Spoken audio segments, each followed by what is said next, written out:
안녕하세요. 크립토팁입니다. 이번 시간에는 10월달 비트코인 현물 ETF가 승인될 것이라고 말한 마이크 노버그라츠, 억만장자 투자자로 잘 알려져 있는데요. 자, 이 친구의 얘기를 한번 들어보고요. 또 제 개인적인 투자 전략을 좀 마지막에 가서 말씀을 드려볼까 합니다. 마이크 노버그라츠 여러 컨퍼런스에 다닙니다. 최근에 어떤 메인넷 컨퍼런스에 참가를 했다고 하고요. 자, 이 분은 2013년 비트코인에 다른 분들보단 조금 일찍 입문을 했죠.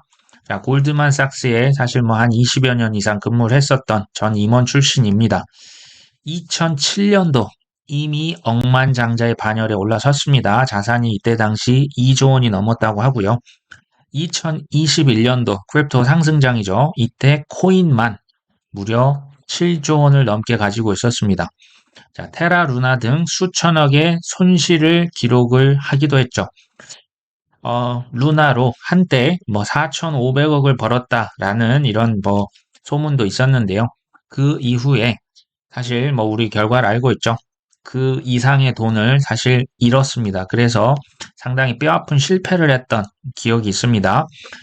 마이크 노버그라츠가 코인 투자를 얼마를 날렸나 봤더니요. 무려 8조 원입니다. 자, 8조 원 믿어지십니까? 자, 그러면서 주식보다 코인이 바닥에 더 가깝다. 이때가 이제 22년 6월이니까요.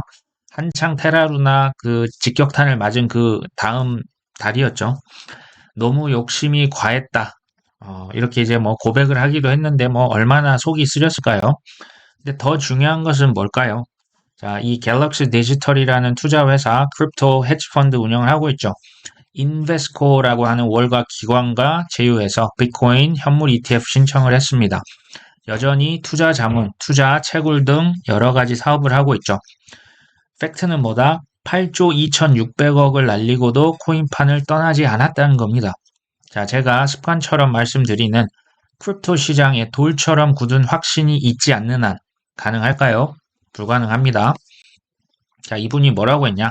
10월 달에 비트코인 현물 ETF가 승인될 것이다 라고 예측을 했습니다.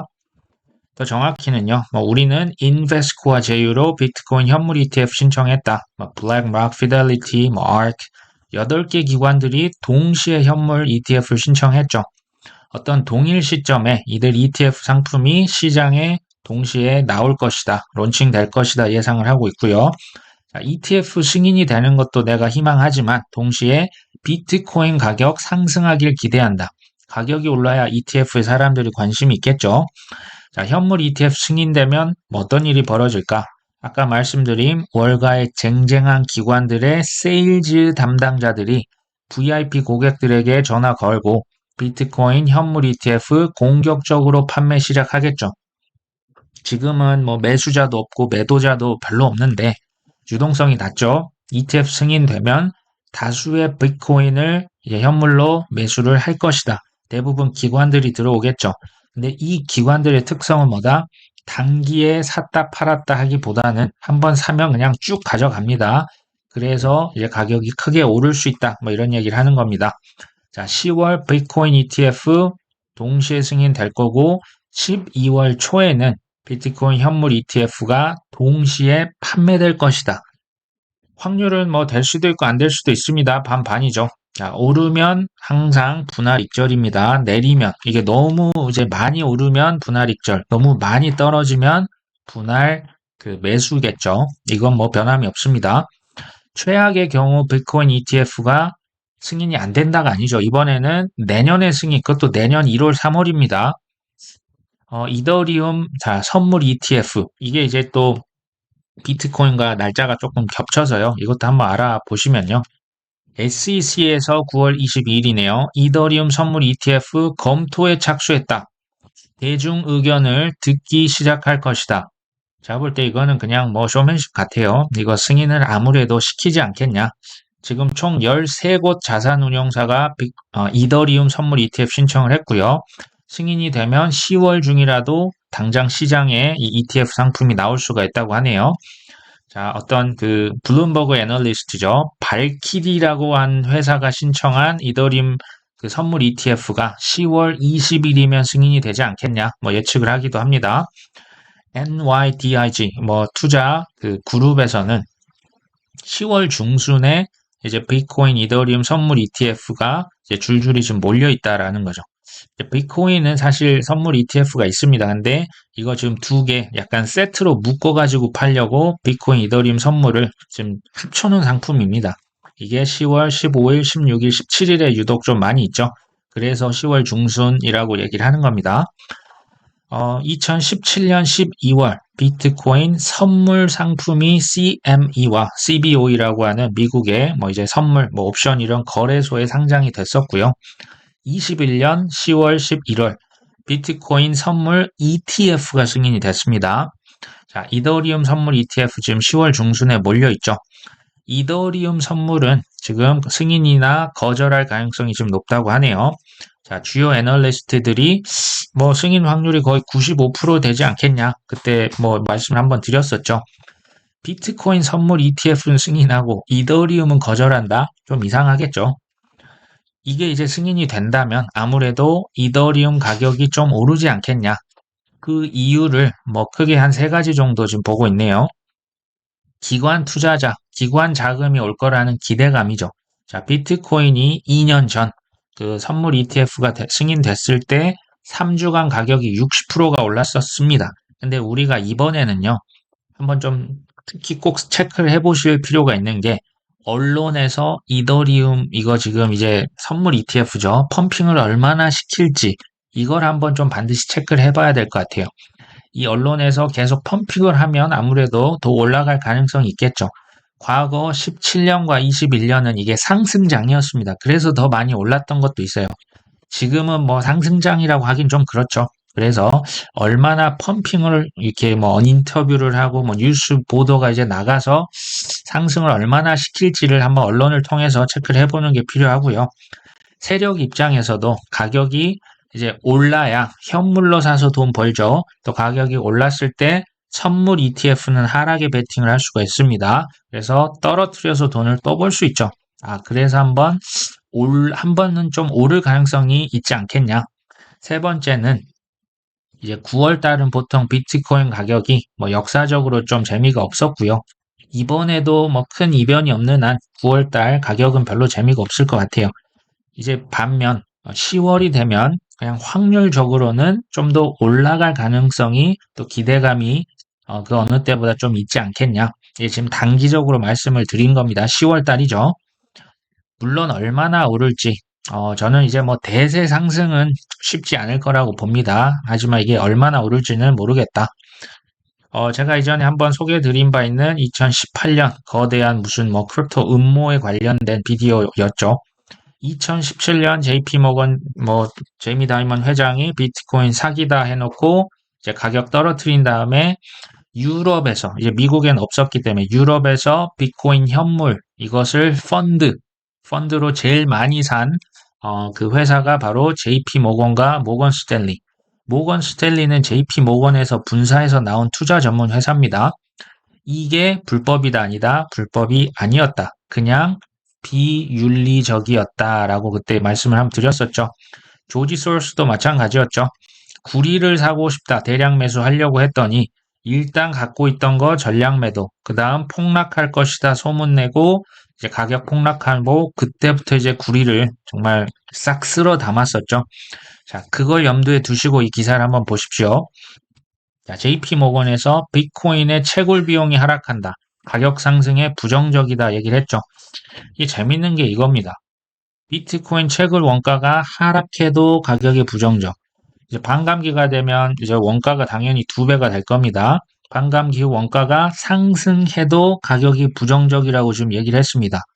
제가 볼 땐 무슨 의도가 있는 게 아니냐 싶습니다. 그 다음에 이더리움은 그 상하이 업그레이드 이후로 좀 실망이네 라고 JP모건이 지금 언급을 했습니다. 한번 보신 적 있죠? 이더리움 상하이 업그레이드 이후에 기대만큼 이제 네트워크 활동 개선 효과가 미미하다. 자, 일일 거래 건수도 12% 감소, 일일 활성 주소도 20%가 감소했다. 뭐 스테이킹이 늘어나긴 했는데, 자, 라이도라고 하는 유동성 스테이킹 프로토콜, 이게 점유율이 너무 높아져서 중앙화에 대한 의문이 제기된 상태다. 뭐 좋아질 수도 있겠지만 약세장 침체는 피해갈 수 없을 것이다. 누가 얘기했습니까? JP 모건이죠. 근데 한번 생각을 해보시면 JP 모건은 이더리움 주요 인프라의 대주주들입니다. 핵심 인프라 메타마스크는 지갑이고요. 인슈라는 이더리움 개발하는 회사입니다. 자, 여기에 대주주가 도대체 왜 이더리움에 대해서 이렇게 부정적으로 언급을 할까요? 혹시 이더리움 선물 ETF 승인하기 전에 저가 매집을 하려는 의도는 없을까요? 저는 뭐 한번 의구심이 드네요. 지금 뭐 이제 뭐 블랙락이다, 아크다, 뭐 갤럭시 디지털이다. 지금 비트코인에 대한 기대감도 지금 높아지고 있죠. 그리고 이건 또 뭐냐? 이 노란색은 지금 비트코인 단기 보유자의 비트코인 이제 들고 있는 양을 나타냅니다. 이 단기 보유자들이 지금 네모 박스 주춤하고 있으면 그 다음에는 여지없이 가격이 올랐죠. 지금 여기도 주춤하고 있다가 2017년 불장이 왔었고요. 19년, 20년 또 주춤하고 있다가 21년 상승장이 왔죠. 지금 이 주춤하고 있는 상황이 길어지고 있죠. 그래서 뭐 단기든 중장기든 이제 올라갈 일이 남지 않았냐 뭐 이런 얘기입니다. 10월 한 초 정도 돼서요. 주요 언론들을 우리가 조금 지켜볼 필요가 있다. 이더리움, 뭐 비트코인 ETF 관련해서 펌핑이 될 것이냐, 얼마나 될 것이냐. 자, 이더리움을 비롯한 알트코인이 미니 랠리를 할 수도 있지 않겠냐. 이걸 좀 한번 생각해 보자는 거죠. 비트코인 현물 ETF 결정일도 10월 중순에 다 같이 이렇게 지금 몰려 있습니다. 근데 뭐 최소 2, 3년에서 뭐 5년 이상 난 장기 투자자다 하면 그냥 이거 다 잊으시고 그냥 계획대로 가시면 되겠죠. 근데 혹시 이제 현금이 조금 필요하거나 아니면 리스크를 조금 선호하시는 투자자라면 혹시 모를 이런 미니 랠리를 조금 활용해 볼 필요도 있겠죠. 조금 그 펌핑이 왔을 때 팔았다가 나중에 이제 하락했을 때 다시 사는 전략이 되겠죠. 자, 그렇다고 뭐 이더리움을 무조건 판다 또는 손절하자 뭐 이런 의미는 아닙니다. 혹시 이제 사람 투자자마다 상황이 다 다르세요. 그러니까 뭐 손절 엄청 마이너스가 심한데 굳이 팔 필요는 없으시겠죠. 자, 혹시 알트코인 익절할 수 있는 기회가 나오면 활용해 보자는 의미 정도로 생각해 주시면 될 것 같아요. 개인적으로는 이더리움은 선물이죠. 자, 비트코인 현물 ETF 모멘텀이 더 크다고 생각을 합니다. 제 개인적인 투자 전략은요, 이제 간단합니다. 현금을 최대한 모아서 대공황을 기다리려고 합니다. 그때 사겠다는 거죠. 비트코인 현물, 이더리움 선물 ETF 승인되면 일부 팔 수도 있습니다. 근데 승인돼도 가격이 생각만큼 별로 안 올랐다? 그럼 안 팔 겁니다. 이것은 뭐 승인이 됐냐 안 됐냐보다 가격이 올랐냐 떨어졌냐가 더 중요하죠. 대공황이 안 오면 어쩔 거냐?